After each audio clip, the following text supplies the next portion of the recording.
زي ما انتم شايفين قدامكم obligation and necessity اللي هي الضرورة والإلزام. هناخد طبعا الشكل في الإثبات وإزاي أنفيه وإزاي أعمل عليه سؤال. طبعا أول حاجة معانا اللي هي have to، ولما أجي أنفي have to بنفيها ب don't have to. ليه أنا نفيت have to ب don't have to؟ لأن have to في الجمل أو في القاعدة بتاعت obligation and necessity have to فعل أساسي، فما دام هي فعل أساسي ما ينفعش نفيها ب haven't وانفيها ب don't have to. ولما اجي اعمل سؤال بستخدم do في السؤال، فانا بقول do والسبجكت اللي هو الفاعل و have to بكمل سؤالي. بعد كده معانا has to، وطبعا نفي has to برضو نفس الكلام ب doesn't have to، لان has to هي فعل اساسي في الجمل فمش هينفع نفيها ب hasn't، لازم نفيها ب doesn't، و doesn't عايز وراها الفعل في المصدر تبقى doesn't have to. وفي السؤال كمان بستخدم does والفاعل و have to. بعد كده معانا must بلس infinitive، والنفي بتاع must هيبقى mustn't، بس طبعا دي هيبقى لها شغل تاني هقول لكم عليه في اخر الفيديو. وبستخدم في السؤال must ببدأ بيه السؤال إن كان استفهام، أو بستخدمها لو كان في أداة استفهام. تعالوا نشوف بعض الأمثلة. لما أقول they have to wear a uniform، عايز أنفي الجملة ديت زي ما اتفقنا دلوقتي يبقى أنا هقول they don't have to wear a uniform. لو عايز أعمل سؤال هيبقى do they have to wear a uniform. تعالوا ناخد مثال على has. he has to wear a uniform، عايز أنفيها هتبقى he doesn't have to wear a uniform. ولو هعمل سؤال بهل هيبقى does he have to wear a uniform. تعالوا ناخد مثال على must. he must see a doctor.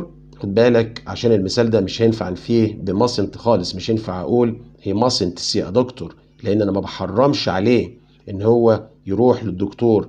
امال هنفي جمله زي كده بايه؟ هنفيها ب doesn't have او ب don't have على حسب الفاعل. فانا اقول he doesn't have to see a doctor. لو انا هعمل سؤال يبقى انا هبدا ب must، اقول must he see a doctor. هل يا ترى احنا معانا صيغ اخرى بتستخدم للتعبير عن obligation and necessity؟ ايوه طبعا. انا معايا اول تعبير اللي هو it is necessary for والفاعل to والفعل في المصدر. خد بالك ان انا التعبير ده هكرره اكتر من مره دلوقتي وهغير فيه حاجه واحده بس. طيب شكله في النفي ايه؟ بحط نوت ورا is فقط، فاقول it is not necessary for والفاعل to والفعل في المصدر. طب لو انا عايز اعمل سؤال يبقى انا هقدم is على it، تبقى is it necessary for الفاعل to والفعل في المصدر. تعالوا نشوف بعض الاكزامبلز، بعض الامثله. لما يجي يقول لي حاتم must see a doctor وعايز نحط هنا necessary، هعمل ايه؟ هجيب التعبير الكامل في المضارع في الاثبات اللي هو تبقى it is necessary for حاتم to see a doctor. طيب تعالوا نشوف مثال كمان. does أحمد have to wear a uniform؟ وعايزني أبدأ السؤال الجديد بتاعي بإز. طبعا أنا ما كانش عندي غير تعبير واحد اللي هو is it necessary for أحمد to wear a uniform. ركزوا في التحويلات اللي قدامكم والأمثلة. تعالوا نشوفوا بقى mustn't، احنا أجلناها ليه لآخر الفيديو وهيبقى معناها إيه؟ mustn't يا شباب هيبقى معناها التحريم أو المنع أو الحظر. تعالوا نشوفوا كده الجملة ديت. لما اقول لواحد لو شايف واحد بيشرب سجاير في المستشفى فانا عايز اقول له ان ده محرم او ده غلط او ده ممنوع، فانا اقول له you mustn't smoke in hospitals، اللي هو محرم عليك او غير مسموح لك ان انت تدخن في المستشفيات. عشان كده mustn't هتساوي بعض التعبيرات. اول تعبير mustn't هتساويه it is not allowed to، يعني غير مسموح لك، او it is forbidden to، أو محرم إن أنت تعمل كده يعني، أو it is against the law to، أو ضد القانون إن أنت تعمل كده. يبقى mustn't هي الثلاث تعبيرات دولت اللي موجودين في المنهج بتاعكم. لازم أبقى حافظ الثلاث تعبيرات وعارفهم كويس وعارف إن معنى mustn't تحريم أو منع أو حظر. تعالوا نشوف بعض الأمثلة. you mustn't smoke here، وعايز أحط هنا allowed. طبعا هجيب التعبير الكامل بتاع allowed وأقول it is not allowed to smoke here. خد بالك عشان واحد ممكن يقول لي طب انا ممكن اقول you aren't allowed to smoke here. مظبوط، يعني ممكن تنفع you aren't allowed to smoke here او it is not allowed to smoke here. تعالوا نشوف مثال كمان. you mustn't smoke here وعايز احط هنا forbidden.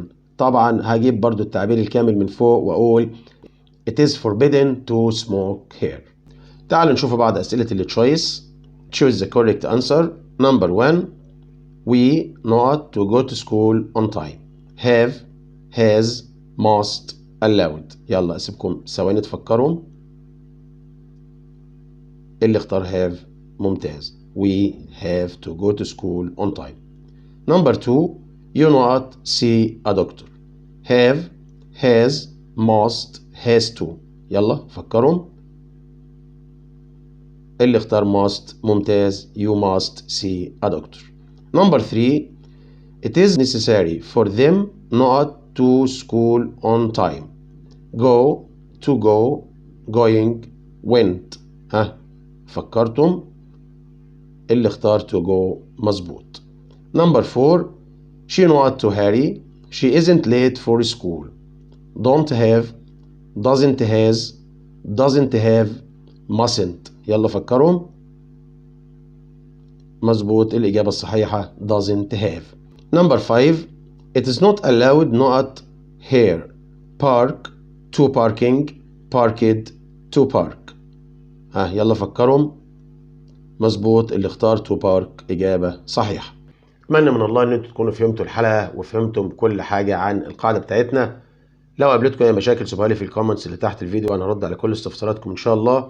ما تنسوش لو عجبكم الفيديو تعملوا شير ولايك. أشوفكم على خير الحلقة اللي جاية إن شاء الله.